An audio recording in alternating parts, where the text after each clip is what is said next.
Opa, salve cambada! Hoje eu trago um vídeo bem rápido de como resolver o problema do Samsung A03 Core não iniciar a Custom ROM. Bom, esse vídeo só está sendo feito graças a esse cara, pois ele propôs a ideia que até que faz sentido, pois essa Custom ROM eu fiz em uma atualização antiga do Samsung A03 Core, e deve ser por isso que não está dando certo. E nesse vídeo eu vou mostrar a como voltar para essa versão mais antiga. Nos próximos vídeos irei fazer baseada numa versão mais recente.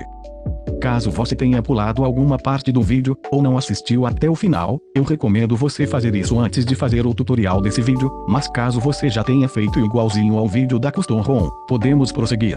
A primeira coisa que iremos fazer é, caso ele esteja em boot loop, ou seja só ligando e desligando, você vai simplesmente segurar o botão de diminuir o volume, e depois de um tempo ele vai iniciar o modo download, mas caso você tenha restaurado o sistema, ou ele estiver desligado e só você iniciar o modo download normalmente,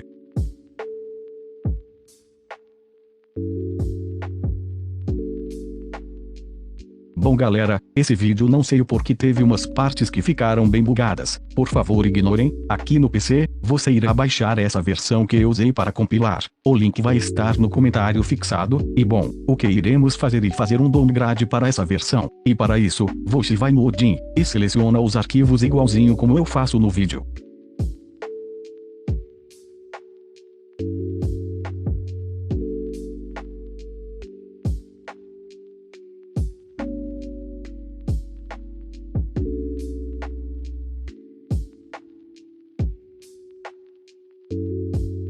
Esse AP demora um pouco, e é normal aparecer que o Odin não está respondendo, e só esperar um pouco.